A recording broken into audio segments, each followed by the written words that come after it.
Tom Miller had never imagined he would stand on an alien world, watching thousands of blue-skinned beings prepare for the most important ceremony in their history. The morning sun of Viridian Prime cast rainbow colors through the crystal formations that covered the planet's surface. Everything around him sparkled and hummed with a gentle, musical sound that made his bones vibrate in a strangely pleasant way. He adjusted his formal diplomatic uniform and checked his communication device one more time. Earth had sent him here as their first official observer to witness Queen Neera's coronation. It was a huge honor, but Tom felt small and nervous among all these elegant alien beings. The Viridians moved like dancers, their tall, graceful bodies flowing through the crystal city with perfect harmony. Their skin shimmered in shades of blue, from light sky blue to deep ocean blue, and their large, silver eyes seemed to glow with inner light. What amazed Tom most was how they never bumped into each other or argued about where to go. They moved together like a school of fish, always knowing exactly what the others were thinking. Tom had studied their culture for months before making this journey. The Viridians were a telepathic species that shared thoughts and emotions through something they called the mind web. This collective consciousness had kept them peaceful for over 1,000 years. They had no wars, no crime, and no conflicts because everyone could feel what everyone else felt. If someone was hurt, the whole planet felt their pain.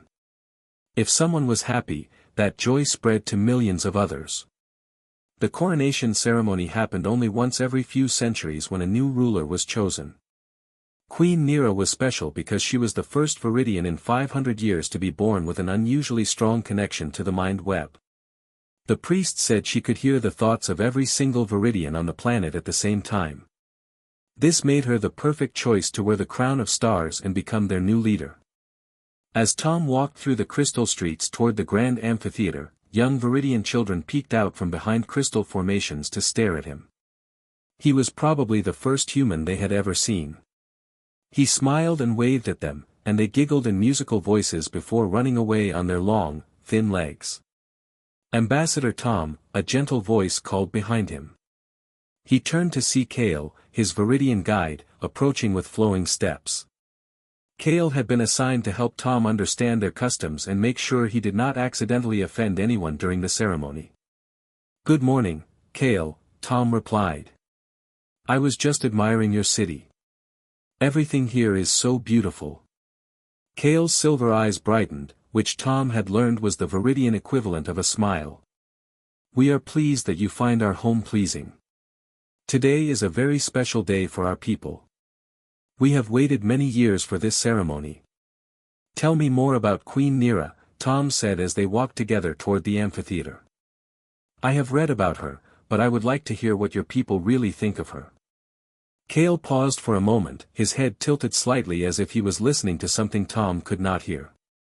"She is like sunlight breaking through clouds after a storm," Kale said finally. "When she was born, every Viridian on the planet felt a moment of pure joy. As she grew, her presence in the mind web became stronger and stronger. Now, when she is happy, the whole planet feels lighter. When she is sad, we all want to comfort her." Tom found this fascinating but also a little worrying. What would happen if their leader ever felt angry or afraid? Would the whole planet share those negative emotions too? The grand amphitheater was unlike anything Tom had ever seen. Carved entirely from a single, massive crystal formation, it rose from the ground in spiraling towers and curved walls that seemed to defy gravity. Thousands of Viridians had already gathered in the crystal seats, their blue skin creating a beautiful pattern against the sparkling walls. At the center of the amphitheater stood a raised platform made from pure white crystal. On this platform sat an ancient chair carved with symbols that seemed to move and shift when Tom looked at them directly. Above the chair, suspended in midair by some technology Tom did not understand, hung the crown of stars. The crown was breathtaking. It looked like someone had captured a piece of the night sky and shaped it into a circle of light. Tiny points of brilliance moved within its surface like stars being born and dying in fast motion. As Tom watched, the crown slowly rotated, casting patterns of light across the walls of the amphitheater. The Crown of Stars has chosen every Viridian ruler for 3,000 years, Kale explained as they found their seats in a special section reserved for honored guests. It is not just a symbol of power. It actually connects the ruler's mind to every Viridian in the Empire. Through the crown, our leader can feel what we feel and know what we need. That sounds like a heavy responsibility, Tom said. It is, Kale agreed. But it is also a great gift. No Viridian ruler has ever made a decision that hurt their people because they would feel that pain themselves. More Viridians continued to arrive, filling every seat in the massive amphitheater. Tom was amazed by how quietly they moved and how peacefully they settled into their places. There was no pushing, no arguing about seats, no loud conversations. They seemed to communicate through their telepathic connection, sharing thoughts and feelings without making a sound. As the ceremony was about to begin, Tom noticed something strange. All the crystal formations around the amphitheater began to glow more brightly. The musical humming sound that always filled the air on Viridian Prime grew louder and more complex, like an orchestra tuning their instruments before a concert. A group of Viridian priests entered the amphitheater, wearing robes made from crystallized fabric that tinkled like wind chimes as they moved. They carried ancient instruments that looked like crystal harps and began to play a hauntingly beautiful melody. The music seemed to come not just from their instruments but from the very walls and floors of the amphitheater itself. Then Queen Nira appeared. Tom had seen pictures of her, but seeing her in person took his breath away. She was taller than most Viridians, with skin that shimmered like blue starlight. Her hair was long and white, flowing behind her like liquid silver. But what struck Tom most was the sense of calm power that surrounded her. Even though he was not connected to the Viridian mind web, he could feel something special about her presence. She walked slowly down the crystal steps toward the platform, and with each step she took, the glow from the surrounding crystals grew brighter. The crown of stars began to spin faster, and the points of light within it pulsed in rhythm with her heartbeat. The head priest, an ancient Viridian with deep blue skin marked by silver lines, stepped forward and began to speak in their musical language. Kale whispered a translation to Tom. He is reciting the history of our people and the sacred duty of the crown. He speaks of the great peace that has blessed our world for 1,000 years and asks the crown of stars to choose Queen Nira as worthy to continue that peace. Queen Nira reached the platform and knelt before the floating crown. The entire amphitheater fell silent except for the humming of the crystals. Even Tom found himself holding his breath as he watched this ancient ritual unfold. The head priest raised his arms, and the crown of stars began to descend slowly toward Queen Nira's head. As it moved, the crystal formations around the amphitheater resonated with new harmonies, creating a symphony of light and sound that was almost overwhelming in its beauty. Tom watched thousands of Viridians lean forward in their seats, their silver eyes reflecting the light from the crown. He could see the anticipation on their faces, the hope and joy they felt as their new leader was about to be crowned. The crown of stars hovered just above Queen Nira's head, rotating slowly as streams of light flowed between its points. The queen closed her eyes and raised her face toward the crown, ready to accept the responsibility of leading her people. The head priest spoke a single word in the ancient Viridian language, and the crown began its final descent. But something went wrong. The moment the crown of stars touched Queen Nira's head, the beautiful harmony of the crystals shattered into a piercing, painful screech.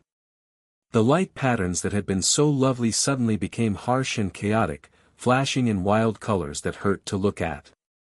Queen Nira's eyes snapped open, but instead of the calm silver they had been, they now blazed with an alarming white light.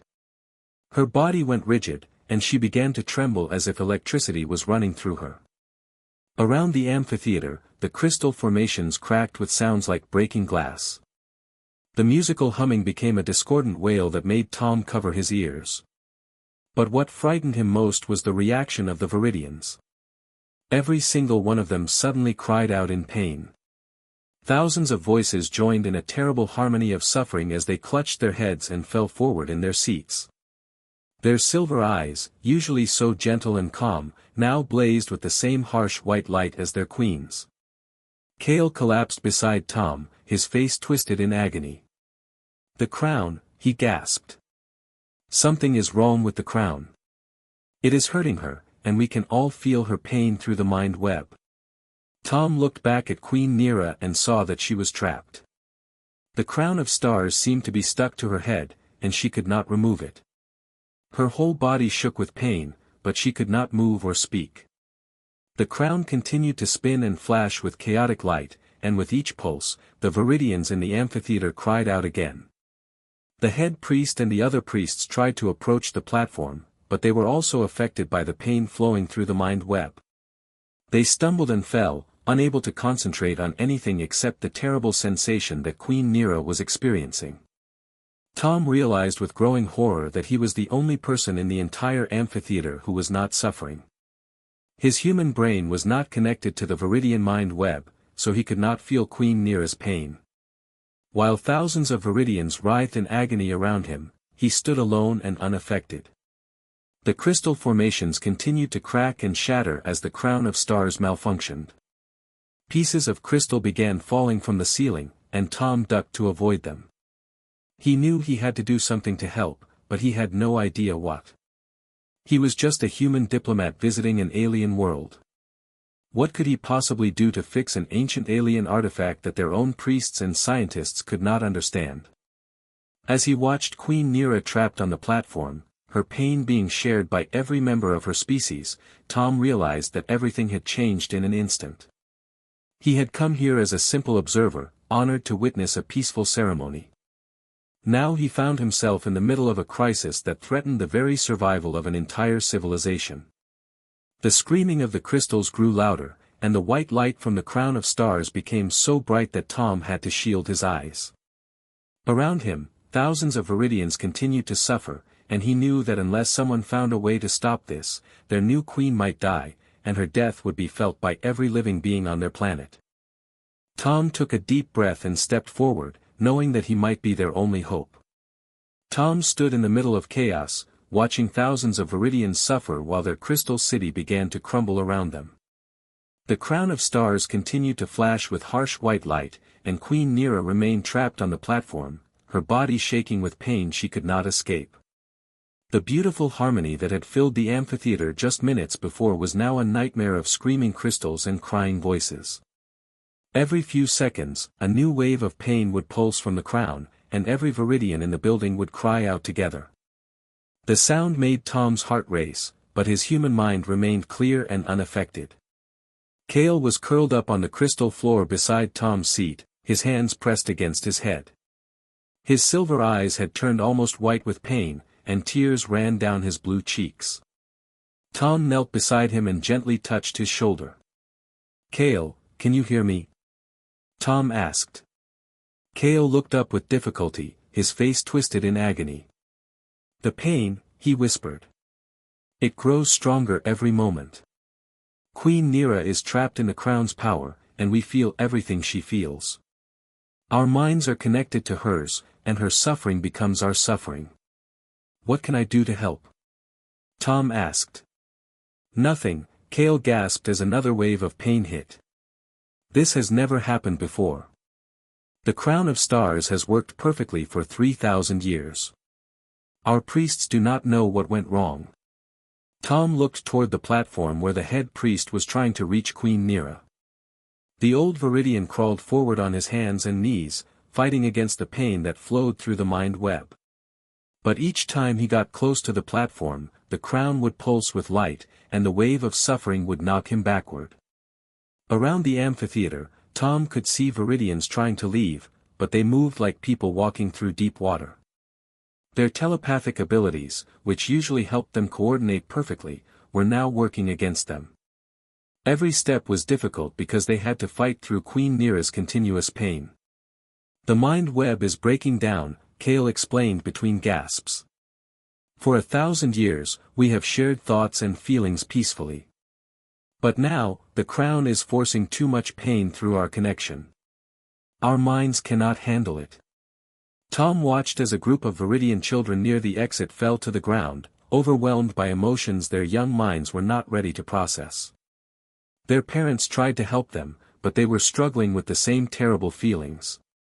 "This is affecting your whole planet, is it not?" Tom asked. Kale nodded weakly. "Every Viridian everywhere can feel what Queen Nera feels through the crown. In the cities, on the farms, in the research centers, everyone is experiencing this pain. Our civilization is stopping because no one can think clearly." Tom felt a chill run down his spine. An entire species was being paralyzed by their own greatest strength. The telepathic connection that had brought them peace for centuries was now spreading suffering to every corner of their world. More crystal formations cracked and fell as the crown of stars continued to malfunction. Tom dodged a falling piece and noticed something important. The crystals were not just breaking randomly. They were responding to the chaotic frequencies coming from the crown. The Viridian technology, which was based on crystal harmonics and shared consciousness, was being destroyed by the very thing that was supposed to control it. Tom made his way carefully through the panicked crowd toward the platform. He had to step over Viridians who had collapsed from the overwhelming pain. Some of them reached out to him as he passed, their silver eyes pleading for help he did not know how to give. When he reached the edge of the platform, Tom could see Queen Nera more clearly. The crown of stars sat on her head like a ring of fire, its rotating lights creating patterns that hurt to look at directly. Her face was pale, and her breathing was quick and shallow. White light poured from her eyes, and her hands were clenched into fists at her sides. "Your Majesty," Tom called out, hoping she could hear him. "Can you speak?" Queen Nera's eyes moved toward him, but Tom could see that she was barely conscious. The crown was doing something to her mind, trapping her in a loop of feedback that grew stronger with each passing moment. The head priest crawled to Tom's side, his ancient face lined with pain and worry. "Human," he said in broken English. "You must help us. The crown is supposed to connect our ruler to our people, but something has gone wrong. It is hurting her, and her pain spreads to all of us." "What normally happens during the coronation?" Tom asked. "The crown reads the ruler's mind and creates a link to every Viridian," the priest explained. "It allows them to feel what we feel and know what we need. But Queen Nera's mind is different from past rulers. Her connection to the mind web is too strong. The crown cannot handle the power of her thoughts." Tom studied the crown of stars more carefully. It was clearly a piece of advanced technology, not just a ceremonial object. The lights moving inside it looked like data flowing through circuits, and the way it rotated suggested it was scanning or processing information. "Is the crown trying to download Queen Nera's memories?" Tom asked. The priest looked surprised. "How did you know that?" "Yes, the crown must learn the ruler's thoughts and feelings to create the proper connection to our people. But Queen Nera has too many connections to process. The crown is overloaded." Another wave of pain pulsed through the amphitheater, and this time it was stronger than before. Several Viridians near Tom collapsed completely, their minds unable to cope with the increasing intensity of Queen Nera's suffering. Tom realized the situation was getting worse by the minute. The crown was not just malfunctioning, it was trapped in a feedback loop. The more pain it caused Queen Nera, the more her distress fed back into the crown through her powerful telepathic abilities. This created even more chaos, which caused even more pain, which fed back into the system again. "We need to break the connection," Tom said. "Can the crown be removed?" "Never," the priest replied. "Once the coronation begins, the crown cannot be taken off until the process is complete. It is bound to her mind now. If we try to force it off, it could destroy her thoughts forever." Tom looked around the crumbling amphitheater and realized they were running out of time. Pieces of crystal were falling more frequently now, and he could see cracks forming in the main support structures. If the building collapsed, thousands of Viridians would be trapped inside. But the real danger was not the falling crystals. The real danger was the complete breakdown of Viridian society. Tom could see it happening before his eyes. These people had lived in harmony for centuries because they could always feel what others felt. They made decisions together, worked together, and solved problems together through their shared consciousness. Now that connection was filled with nothing but pain and chaos. They could not think individually because they had never learned how. Their entire way of life depended on the peaceful sharing of thoughts and emotions. Without that, they were like a computer network infected with a virus that was spreading to every connected device. Tom watched as groups of Viridians tried to coordinate rescue efforts but failed because they could not communicate clearly. Some tried to reach Queen Nera, while others attempted to evacuate the amphitheater. But their plans fell apart because everyone was experiencing different levels of pain and confusion through the mind web. Your people cannot solve this problem, Tom realized out loud. You think too much alike. You approach every challenge the same way. The priest looked at him with confusion. Thinking alike is our strength. It has brought us peace and prosperity. But it is also your weakness, Tom said. You are all connected to the same network. When that network fails, you all fail together. You cannot step outside the system to fix it because you are all inside the system. Tom felt a strange sense of understanding wash over him. For the first time since arriving on Viridian Prime, he realized that his humanity might actually be an advantage. Humans were individuals. They thought differently from each other. They argued and disagreed and came up with completely different solutions to the same problems. This had always seemed like a weakness compared to the Viridian way of life. Tom had admired how peacefully they lived, how they never had conflicts or misunderstandings. But now he could see that their unity was also a trap. When something went wrong with their shared consciousness, they had no way to think outside of it. The crown of stars pulsed with another burst of chaotic light, and Queen Nera's body convulsed with pain. This wave was the strongest yet, and Tom watched as even more Viridians collapsed around the amphitheater. Their silver eyes began to flicker, and some of them stopped moving altogether. They are falling into unconsciousness, the priest said with growing panic. If this continues, the pain will overwhelm their minds completely. Our entire species could be lost. Tom felt the weight of responsibility settle on his shoulders. He was just one human on an alien world, but he was also the only person present whose mind was not connected to the failing network. He could think clearly while everyone else was trapped in chaos. I need to understand how the crown works, Tom said. Do you have any technical information about it? The priest struggled to focus through his pain. The ancient texts describe it as a quantum consciousness bridge. It uses crystalline matrices to map neural patterns and create telepathic links across vast distances. Tom's mind raced as he processed this information. He had studied quantum mechanics during his diplomatic training, and he knew that quantum systems were incredibly sensitive to interference. If the crown of stars was a quantum device, then it made sense that Queen Nera's unusually strong telepathic abilities were causing interference. But understanding the problem was only the first step. Tom still had no idea how to fix it. He was not an engineer or a scientist. He was just a diplomat who had come here to observe a ceremony. The amphitheater shook as more crystal formations collapsed. Tom could see that they had maybe 30 minutes before the entire structure became too dangerous to remain in. But evacuating would not solve the real problem. Even if everyone escaped the building, Queen Nera would still be trapped by the crown, and her pain would continue to spread across the entire planet. Tom looked up at the malfunctioning crown of stars and made a decision that terrified him. He was going to try to fix an ancient alien device that he barely understood, using nothing but his human intuition and his ability to think outside the Viridian collective consciousness. He had no idea if it would work, but he was the only one who could try. Tom stared up at the crown of stars as it continued to pulse with chaotic light above Queen Nera's head.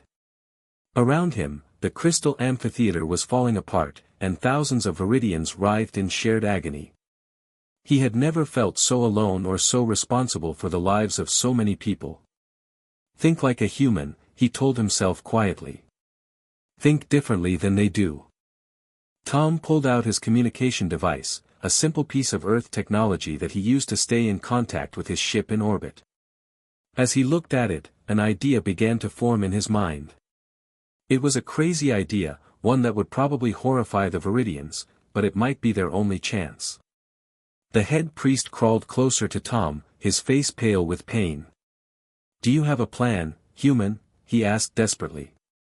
"Maybe," Tom said, studying his device more carefully.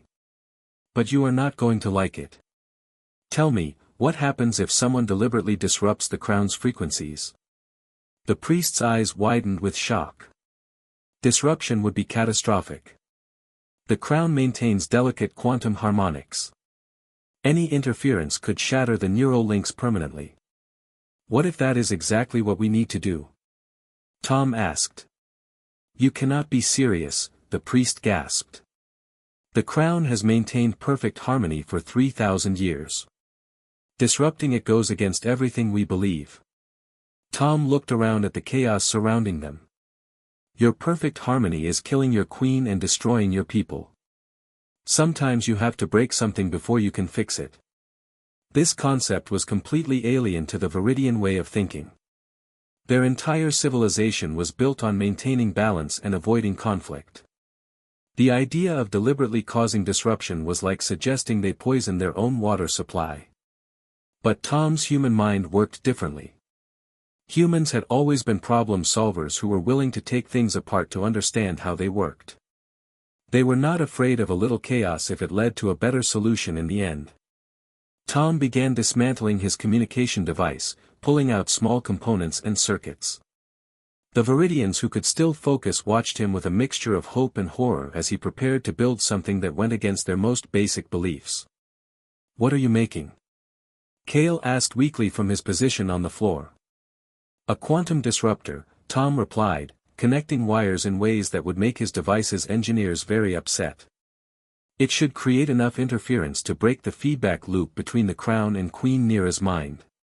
"But the neural damage," the priest protested. "If you disrupt the connection wrong, you could destroy her consciousness forever." Tom paused in his work and looked at Queen Nira. Her body was convulsing more violently now, and the white light pouring from her eyes was getting brighter. She was clearly running out of time. "She is already dying," Tom said simply. "And she is taking your entire species with her. We have to try something." Another massive wave of pain pulsed through the amphitheater, and this time several Viridians did not get back up. Their minds had simply shut down to protect themselves from the overwhelming input from the mind web. Tom worked faster, connecting the last components of his improvised device. It looked like a mess of wires and circuits held together with determination and hope. Any human engineer would have laughed at its crude construction, but Tom was not trying to build something elegant. He just needed something that would work. "The quantum field around the crown operates on specific frequencies," Tom explained as he made final adjustments. "Queen Nira's telepathic abilities are too strong for the crown to process normally. So it keeps trying to map her consciousness and getting overloaded. The feedback creates more chaos, which creates more overload." "Yes," the priest said, nodding despite his pain. "But how does breaking the connection help?" "Think of it like resetting a computer that has frozen," Tom said. "Sometimes the only way to fix a system that is stuck in a loop is to turn it off and start over." Tom attached the final wire and held up his crude device. It hummed with a low, unpleasant sound that seemed to make the nearby crystals vibrate in disharmony. The Viridians near him moved away instinctively, their collective consciousness recoiling from the chaotic energy it produced. "This is wrong," one of the younger priests said, his voice filled with distress. "You are making discord where there should be harmony. You are creating chaos where there should be peace." "Sometimes chaos is the only way to find a new kind of peace," Tom replied. He had no idea if his plan would work, but he could see that doing nothing would certainly lead to disaster. Tom climbed onto the platform where Queen Nira was trapped. Up close, he could see that the crown of stars had changed since the ceremony began. The beautiful patterns of light inside it were now jagged and wild, like lightning trapped in glass. The crown itself was spinning faster, and Tom could feel heat radiating from its surface. Queen Nira's eyes tracked toward him as he approached, but he could tell that she was barely conscious. Her breathing was rapid and shallow, and her skin had taken on an unhealthy pale color that made the blue tones look gray. "Your Majesty," Tom said softly. "I am going to try to help you. This might hurt for a moment, but then it should stop." He was not sure if she could hear him, but her eyes seemed to focus slightly at the sound of his voice. Tom held his disruption device near the crown and felt the hair on his arm stand up from the electromagnetic interference. The device was crude, but it was generating exactly the kind of chaotic quantum noise that should interfere with the crown's delicate systems. "Wait," the head priest called out. "If you do this wrong, you could sever the mind web connections permanently. Our people would lose their telepathic abilities forever." Tom hesitated. He had not considered this possibility. The Viridians had lived with telepathic connections for thousands of years. Losing that ability would fundamentally change who they were as a species. But as he looked around the crumbling amphitheater at the suffering Viridians, he realized they might lose everything anyway if he did nothing. Sometimes difficult choices had to be made, even when there was no perfect solution. "I understand the risk," Tom said. "But your current path leads to certain destruction. At least this way, there is a chance." Tom activated his device. The effect was immediate and dramatic.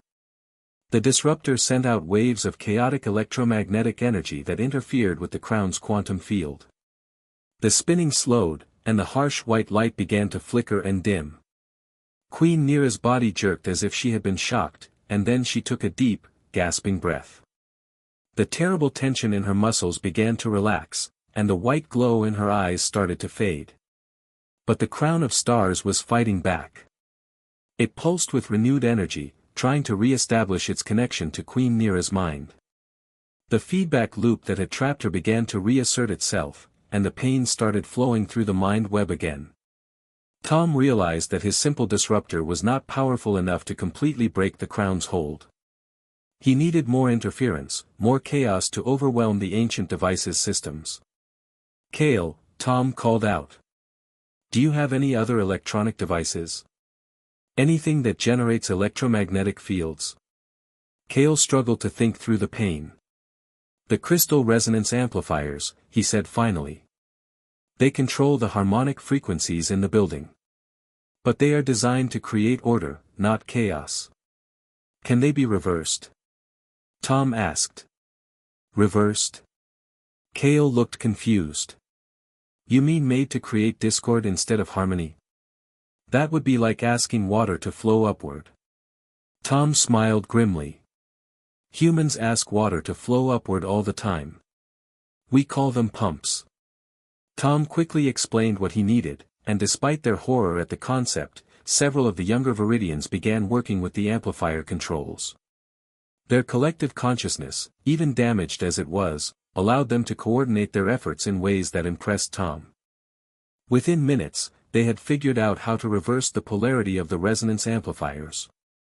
Instead of creating the beautiful harmonics that normally filled the amphitheater, the amplifiers began generating harsh, discordant frequencies that made everyone wince. Tom combined the output of his crude disruptor with the reversed amplifiers, creating a symphony of chaos that filled the air around the crown of stars. The ancient device began to spark and smoke as its delicate quantum circuits were overwhelmed by the electromagnetic interference. Queen Nira's body convulsed once more, and then the crown of stars suddenly stopped spinning. The lights inside it flickered and went dark, and the artifact fell silent for the first time in 3,000 years. The queen's eyes rolled back, and she collapsed unconscious on the platform. For a moment, the entire amphitheater held its breath.